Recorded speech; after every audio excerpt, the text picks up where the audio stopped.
hospitalized in Dikelia, a British sovereign base area on Cyprus. It's part of British overseas territory that falls outside of Cypriot jurisdiction. You got moved from Cuba's Little America right into Cyprus's Little Britain. Why Dikelia? The UK and the US remain close allies. The last place Cypher would think to look for you is inside their own system. That's what kept you safe in British military hospital for 9 years. The safest place from a whale is inside its own belly. You were a regular Geppetto. Well, it wasn't Pinocchio who led me out to safety. So who was that guy? Cypher went so far as to attack British territory, burning their own ally. That's how badly they wanted you dead. He said I was in a British military hospital. But the doctor had a Greek accent. They hire locally. Easier to trust them. Dikelia is also home to Greek Cypriots, after all. What about the Turks? They haven't returned to the south. Not yet. The Cyprus dispute is still a long way from resolved. The country is just as split as it was in '74. Turkish Cypriots in the north, Greek Cypriots in the south. Between them, the Green Line, the UN established. And Dikelia sits right on top of it. It does. Part of the buffer zone between the two groups. Another reason it was the perfect place to hide you. Easy to spot any outsiders snooping around. So how do things stand? Now, last year, the Turks declared that the Turkish Republic of Northern Cyprus is an independent state, though it's only Turkey that recognizes it. In the past, the Greeks and Turks lived side by side in the same villages. There are reasons to fight. Those came from the outside. Greece, Turkey, Britain, America, they all had their own stake in pitting the two sides against each other. But once you spark something like this, it's impossible to control. Both sides build up grudges like debt, without the foresight to see that each act of revenge just fans the flames, and then it's too late for other nations to rush in with peace talks. The embers keep on smoldering. Each nation's arrogance only breeds anarchy. The world is paralyzed by this hunger for revenge. Cyprus is no different.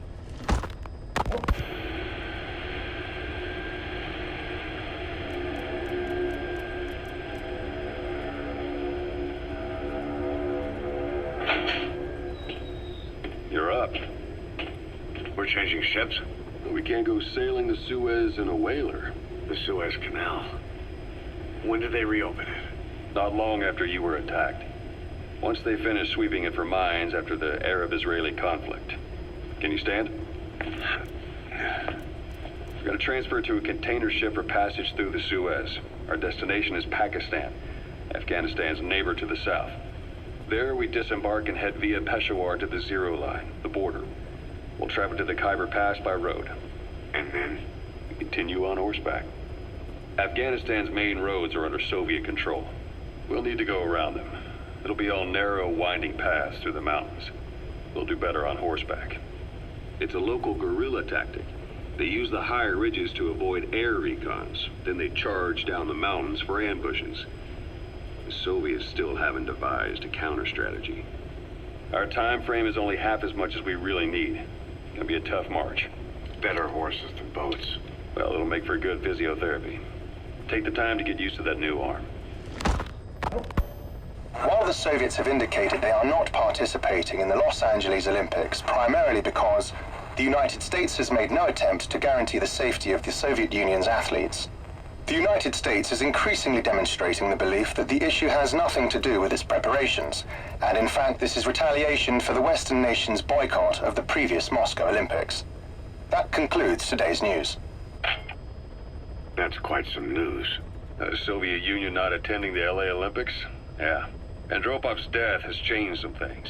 They're calling it revenge for the Western boycott of the Moscow Olympics. Countries boycotted the Moscow Olympics? Yes. In protest of the Soviet Union's invasion of Afghanistan. Over 50 countries were absent. It's too bad I didn't get to see Yamashita's judo. When the 40th Army crossed the Amu River 4 years ago, détente went right out the window. The U.S. Congress chose not to ratify SALT II, and Reagan's hardline politics won in the presidency in a landslide. According to him, the Soviet Union's an evil empire. The Second Cold War. And there's been no end to regional conflicts and civil wars. Lebanon, the Falklands, Grenada, Iran, Iraq. The story never changes. Egypt and Israel did sign a peace treaty. But then the driving force on the Egyptian side, President Sadat, was assassinated afterward. Apparently, his actions were considered a betrayal of his fellow Arabs. Islamic extremists? Yes, fundamentalist extremists have been responsible for some bold acts of terrorism in recent years. We've had extremist students in Iran take U.S. embassy workers hostage, and suicide bombings in Lebanon. Over 300 foreign soldiers stationed there have been killed. The countries have yet to develop an effective means of dealing with terrorism. Afraid of losing their own men, they've pulled their forces out, handing private forces a golden opportunity. Private forces? Small armies with no national affiliation, working for the highest bidder. That's right, they got the idea from you. After Mother Base went down, they began spreading to meet the soaring demand. Miller's organization is just one of many PFs now. The entire world is after you. But at the same time, it needs you too. Miller told me about what happened in the Caribbean 9 years ago. You do remember Miller.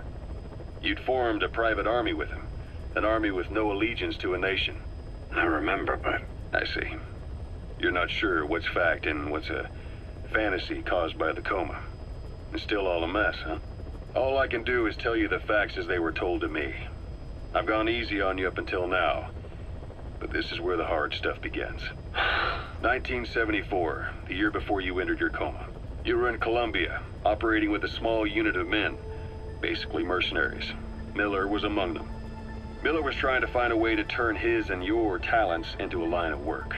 He was looking to start a business where you would fight on behalf of others around the world, those who needed military force.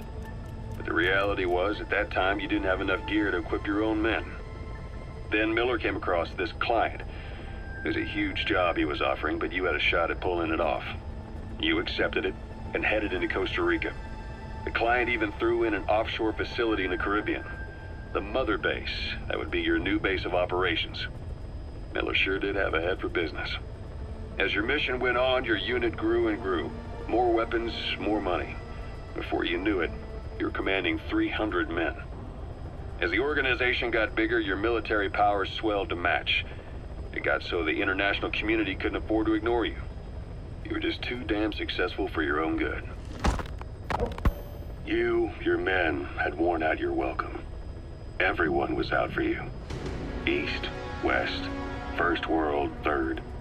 It was only a matter of time before someone took you down. And that was XOF.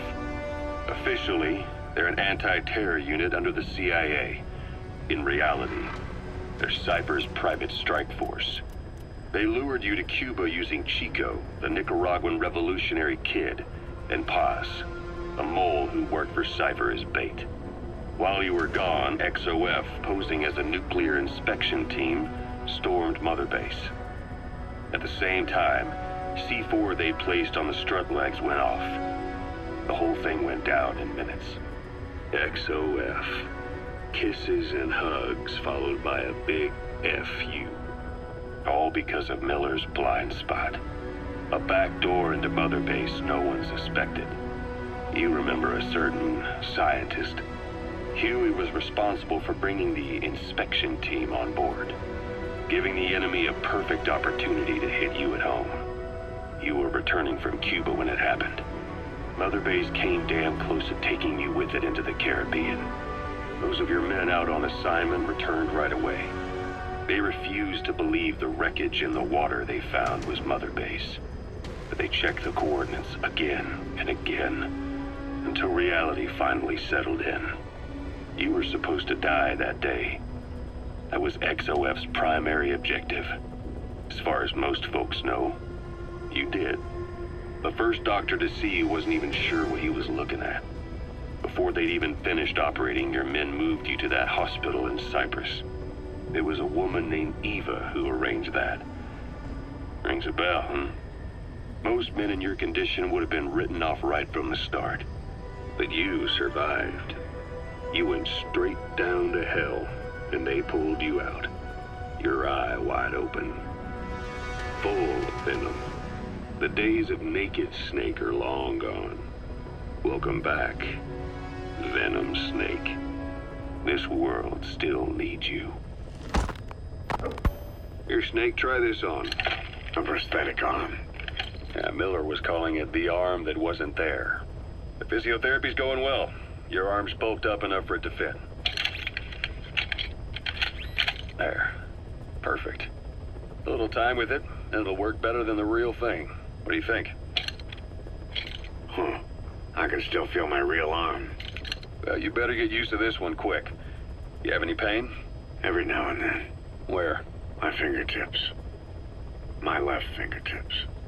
Sounds like phantom pain. Your brain still remembers your old hand. Yeah. What about your vision? Can you see okay? Yeah, at the moment. Now, the shrapnel in your skull is pressing on your optic nerve. I'm told any hard impact could have an effect on your visual cortex. Yeah. The doctor mentioned that. Your brain might process visual information incorrectly. In other words, you could have hallucinations. You might see things that aren't there, or not see things as they really are. You experience any of that? I think so. When? Right after I wake up. Colors look faded. Colors, huh? Well, that's not a major concern in and of itself, but it could mean the difference between life and death in the field. You'll need to watch out for that. I will. All right. You should continue your physio. We'll be arriving soon. It's the last chance you'll get.